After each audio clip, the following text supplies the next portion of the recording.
All right, welcome back to Community Real Estate Talk Show. I'm your host, Tyler Freed. We're on Clay 11 AM.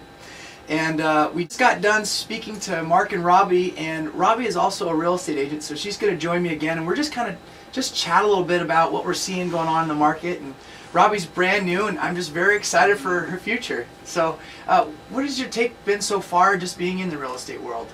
It's exciting. I learned that you can't go into it part-time working another full-time job. Yeah. So just recently have quit my other job to do it more part-time and be available and get to go to meetings and just feel like I'm a part of it, because it's hard to feel a part of it if you're not around it at all. So. Definitely. As being the manager of the office at Bonnie Lake, seeing people like Robbie come in and make the transition, it's just very rewarding and exciting because she is so connected with the community. Those are the agents that really have the best success. That the church background and the background of just being a neighborhood expert and living in the area and knowing so many people. So I know that's really going to benefit you a lot. Yeah, I think it's going to be fun helping people that I know find that perfect home for their families. That's, I think, where my passion is for that. It's going to be so much fun. What has the feedback been from people out looking at houses? Has it been, are you experiencing a shortage of inventory? Is that kind of affecting them? There is. I'm working with a couple that are looking for that perfect house, and they kind of know what they want, but there isn't a lot out there that fits what they're looking for. So I keep looking every day. So lots of time I want to find that perfect house.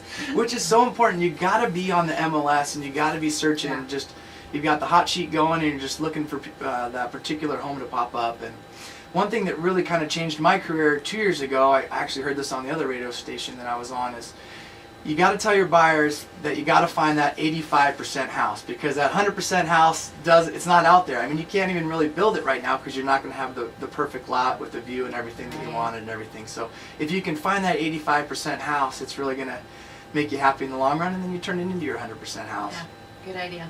Good advice. So you're kind of specializing in the Pierce County area.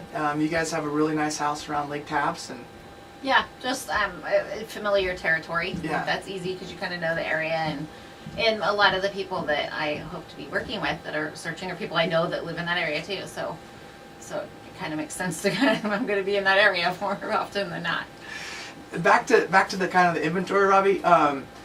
There's so many people that are kind of on the fence right now to put their homes on the market. What have you seen? Are people having a lot of luck right now that they're taking the risk to put the home on the market prior to the sun shining and the flowers blooming? The couples that I'm working with right now, everybody's talking about spring. You know, they're motivated. Okay, in the spring, I want to list the house and find something different. So just being new, I am seeing that spring thing, so I'm not, I'm just kind of waiting for spring. Yeah. I really think that everybody thinks that they want everything. We talked about this last show, but they want everything in bloom, and they want, the weather to be perfect, and that's when we're going to put the home on the market, because that's when people are going to start looking. But I really think that that's when the competition's going to hit. I think everybody's thinking that. You're thinking that. I mean, Yeah. It makes logical sense. So if we could give a public service announcement to all those potential sellers out there, beat the rush. Now's the time to get on the market and kind of get ahead of the competition. Yeah, just go for it. I Why wait? Yeah. How about buyers right now? I know you're working with some buyers right now, and they're experiencing the low inventory levels. Where are they looking? What is the kind of the feel that they have? Are they more educated than you would have expected in terms of knowing the market and the process? Not really. I mean, the one particular couple, they're just looking to for a second house, their second home, and just something bigger. Their family's growing, and they're kind of established in this area, or in the area in the Lake Tapps, Bonnie Lake area. So that's kind of where they're looking. Again, they're kind of looking for, I think he's looking for something a little different than she is. So Yeah. they got to work that. They need to go to marriage mentoring, don't they? That's where the marriage mentoring comes in. I love it. And that's so much being a part of Realtor, is just to be able to communicate and let them talk it out. Right. Just kind of coaching them, doing it.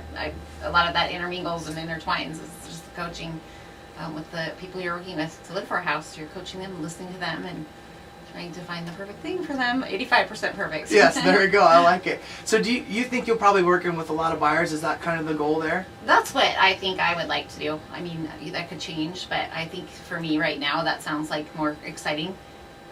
Because you're searching. I love to do the searches. I could spend hours on the Northwest Multiple. That's fun to me. So I think that was kind of part of the reason why I wanted to do this. So yeah, just looking for the buyers. That's fun. And it's also fun that you guys are kind of in the process too right now, looking for homes and stuff. How has that been as a putting your buyer hat on? Have you guys found that there's little inventory? There's very little inventory, yeah. And we're looking for the 100% perfect house too. Well, I'm glad you heard the 85% rule today. I know. It's kind of like it's, when you're kind of happy with the house that you have and you don't have to move, you want to make sure you're doing it for good reason when you do find something. But it's hard to find something that we're looking for. It is. What's your perfect house look like, Robbie? Well, let's see. A big room off the kitchen, like the big open concept. A big backyard, but not 3 acres or anything like that. I don't want to have a farm or anything. A view of the mountain would be awesome. Yeah, so we look, toy around with buying the property, things like that. But no hurry, so there's time. So just need that one to kind of push you over the edge exactly. and rock and roll. And from past experience, sometimes you got to just move with it and go with it, so you don't look back and think we should have done something different. Right. We've done that too. So if you really like something, if you wait too long, it's going to pass you by. So. Yeah. What do you think of that advice? I need to sleep on it. What would you tell people? I can kind of see it both ways, but just experience. We have found something actually with you a year ago, and if you really want something, sometimes maybe go a little more than what you were kind of planning on if you really think this is the house for you, because it's easy to look back later when it's too late and there's nothing you can do about it. Yeah. So yeah. There's been a lot of multiple offer situations in the last 2 years, more than I can ever remember in the last 10 years doing this. And I learned this line at a seminar, and it's so true. And it's not really a salesman line. It's just let's think about it line. It's if I told you tomorrow the home sold for X amount, would you be upset in terms of you're offering 200, and what if the home sold for 205? Would you have paid? And if they say, yeah, I would have paid 205, I always say, well, why aren't you? Yeah. Why not? Exactly. Because it's such a rarity with low inventory to find that perfect home. Right. Now let's get back to your guys' search. Would you guys ever use the place for retreats and stuff? Would that ever be a possibility, or would you want to separate that? We do have a lot of stuff like that in our home right now. Not like weekend retreats, everybody comes and spends the night on the floor with sleeping bags or anything, but we do entertain a lot and have a lot of functions at our house. So we would definitely use a bigger room for that, because right now, we don't have an area in our house that can hold that many people. So that is something when we do it for with the stuff that we do, just having a bigger area to entertain and do the other work that we do. So that is a factor. Nice. I'm excited to see what you guys end up getting. I think it's going to be a beautiful house, and you have such good taste, so it's going to, no matter what, that 85% house is probably going to be 110%. I think so. I have a good handyman husband that can fix a lot of things too. He is unbelievable too. These guys do it all, ladies and gentlemen. So Robbie, being in real estate for just a brief amount of time, but you're already starting to see it pick up. What are your kind of projections or predictions for the future of it this year? I don't know. I'm just excited, and it's still new enough to me. I'm just learning. Don't even know what kind of question to ask sometimes, but it's exciting to learn, and it's your team has been great in just being there, and you're awesome. I know I can call and ask questions, so thank you for that support. No problem. So I'm just looking forward to my first sale. I think that's going to be exciting, and it's exciting just to hear people talk about it. It is picking up, and that's exciting for everybody. Yeah, I mean, that's a good sign for the buyers and sellers out there is Robbie and I being in the office, we're starting to see a lot more agents come in than I haven't seen in a couple of months. So they're definitely out there, and they're busy and writing up offers and stuff. So that's pretty dang exciting. Yeah. So what are your thoughts on making the switch? I mean, is there nerves, or is it just pure excitement, or is it the switch from working for the school district for 20 years? Yeah. A little different. I'm working with grown-ups now. It's exciting to me. It's a good change. It's something I've always thought would be fun, the real estate, and just never really just went for it. And with working for the schools last summer, it was a great time having the time off to get my license. And so, I've just been excited about it. It was time. It's a good change. We're starting to see a lot of people start their studying to get their real estate license. What kind of advice would you give to them? It takes 90 hours. It takes 90 full hours if you get done in, 88. No, you're not done. So I learned that one.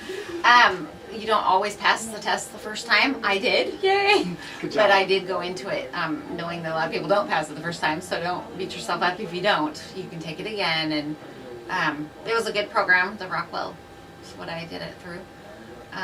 It's nice you can do it online at home on your own time.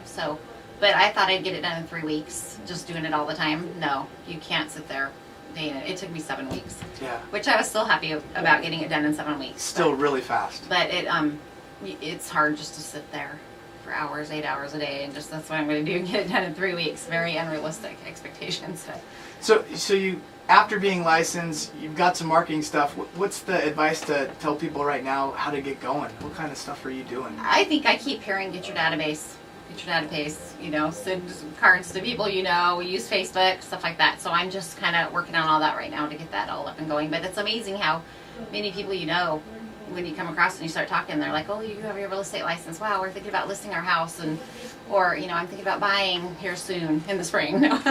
So I think that's kind of where I'm finding the excitement when you run into people that are thinking about it, and you didn't know it. So I think it's just getting the word out that I'm doing this is kind of how I'm feeling encouraged right now.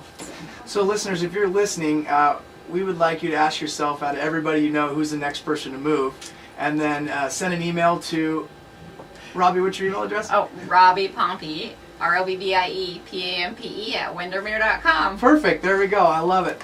Robbie, we got time for one more question here. So tell me what you think the key to a good real estate agent is. What type of personality traits would you form that person to have? I think just caring for the person you're working with, really listening to them. You're investing part of your life and your time with these people, so you need to develop a relationship with them so they can trust you and know you're going to be dependable and you're going to answer your phone when they call and things like that. So I think for me, that's a huge thing that I want to be for those clients and the buyers that come to me. So I just want to be the person that they're happy to work with. So I don't think you'll have a problem with that, Robbie. Oh, thanks. Excited to see what everything brings for you. Thanks again for jumping in here and helping out and joining the show. Sure. Okay, it's been fun. Okay, we'll talk to you soon. We're going to take a quick break. You're listening to Clay 1180 AM Community Real Estate Talk Show. I'm your host. We'll be right back.